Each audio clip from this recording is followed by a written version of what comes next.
You, John Fitzgerald Kennedy, do solemnly swear I, John Fitzgerald Kennedy, do solemnly swear that you will faithfully execute the office of President of the United States that I will faithfully execute the office of President of the United States and will, to the best of your ability, and will, to the best of my ability, preserve, protect, and defend the Constitution of the United States. preserve, protect, and defend the Constitution of the United States. So help you God. So help me God.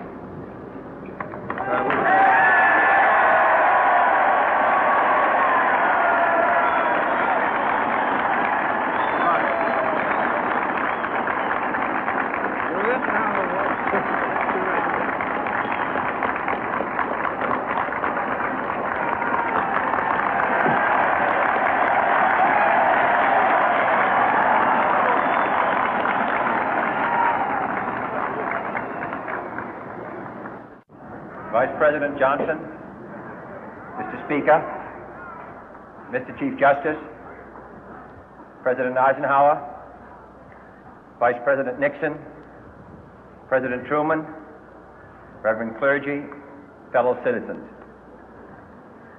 We observe today not a victory of party, but a celebration of freedom, symbolizing an end as well as a beginning, signifying renewal as well as change.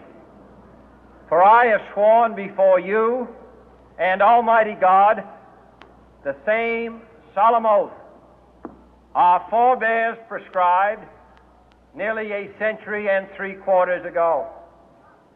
The world is very different now, for man holds in his mortal hands the power to abolish all forms of human poverty and all forms of human life.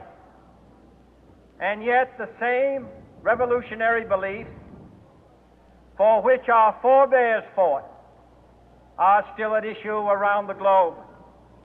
The belief that the rights of man come not from the generosity of the state, but from the hand of God.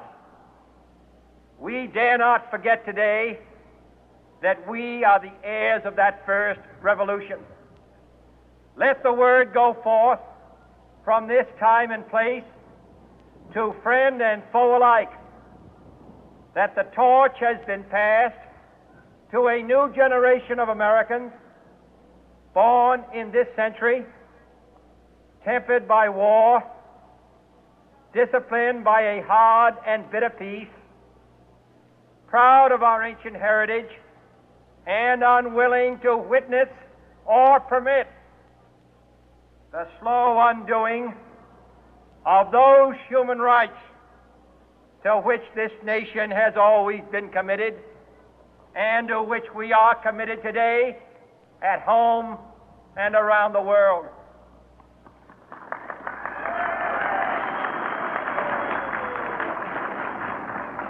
Let every nation know, whether it wishes us well or ill, that we shall pay any price, bear any burden, meet any hardship, support any friend, oppose any foe to assure the survival and the success of liberty.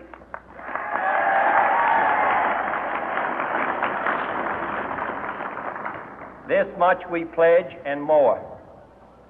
To those old allies whose cultural and spiritual origins we share, we pledge the loyalty of faithful friends. United, there is little we cannot do in a host of cooperative ventures. Divided, there is little we can do, for we dare not meet a powerful challenge at odds and split asunder. To those new states whom we welcome to the ranks of the free, we pledge our word that one form of colonial control shall not have passed away, merely to be replaced by a far more iron tyranny. We shall not always expect to find them supporting our view, but we shall always hope to find them strongly supporting their own freedom, and to remember that in the past, those who foolishly sought power by riding the back of the tiger ended up inside.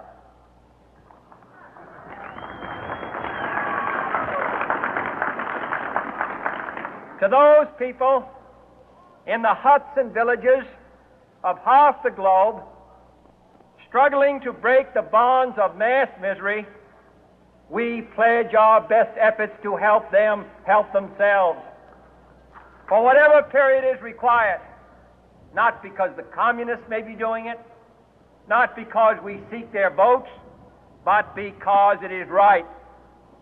If a free society cannot help the many who are poor, it cannot save the few who are rich.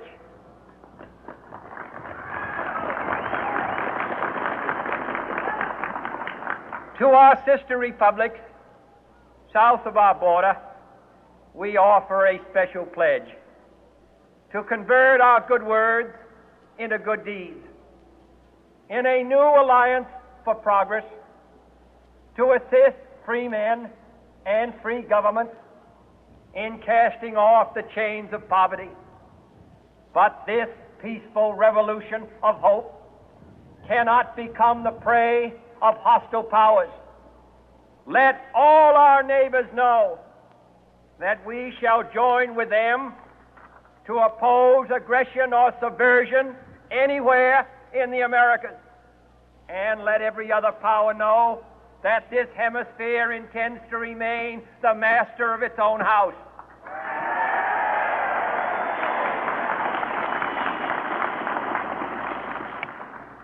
To that World Assembly of Sovereign States, the United Nations, our last best hope, in an age where the instruments of war have far outpaced the instruments of peace, we renew our pledge of support to prevent it from becoming merely a forum for invective, to strengthen its shield of the new and the weak, and to enlarge the area in which its writ may run.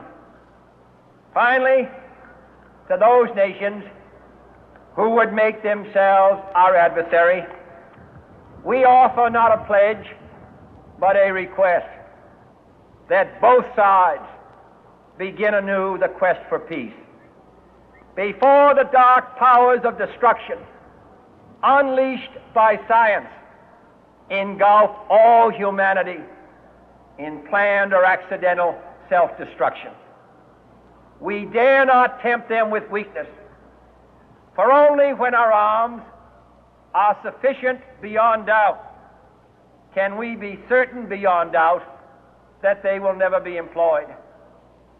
But neither can two great and powerful groups of nations take comfort from our present course, both sides overburdened by the cost of modern weapons, both rightly alarmed by the steady spread of the deadly atom, yet both racing to alter that uncertain balance of terror that stays the hand of mankind's final war.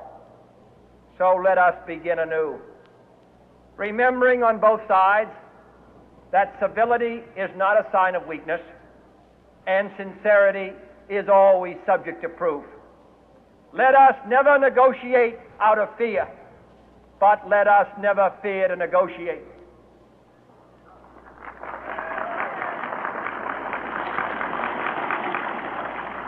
Let both sides explore what problems unite us, instead of belaboring those problems which divide us.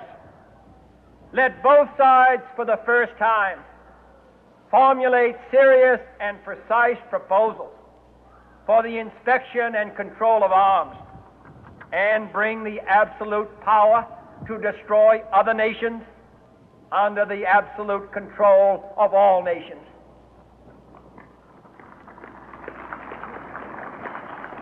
Let both sides seek to invoke the wonders of science instead of its terrors.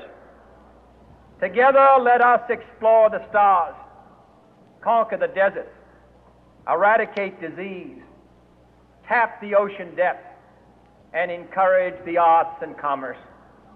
Let both sides unite to heed in all corners of the earth the command of Isaiah to undo the heavy burden and let the oppressed go free.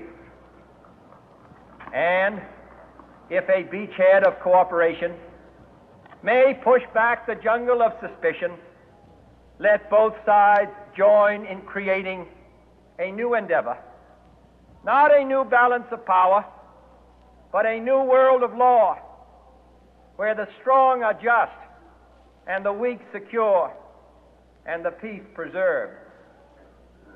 All this will not be finished in the first 100 days, nor will it be finished in the first 1,000 days, nor in the life of this administration, nor even perhaps in our lifetime on this planet. But let us begin.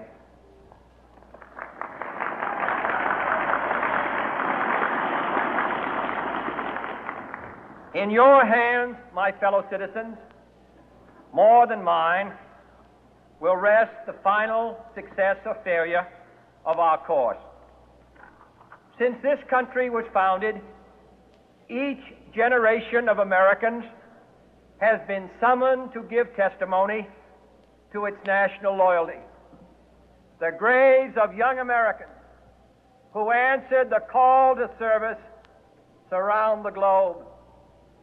Now the trumpet summons us again, not as a call to bear arms, though arms we need, not as a call to battle, though in battle we are, but a call to bear the burden of a long twilight struggle, year in and year out, rejoicing in hope, patient in tribulation, a struggle against the common enemies of man, tyranny, poverty, disease, and war itself.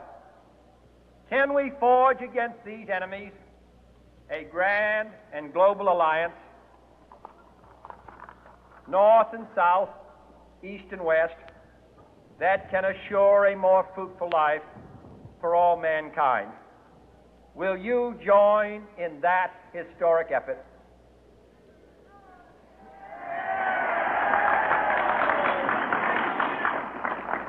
In the long history of the world, only a few generations have been granted the role of defending freedom in its hour of maximum danger. I do not shrink from this responsibility. I welcome it.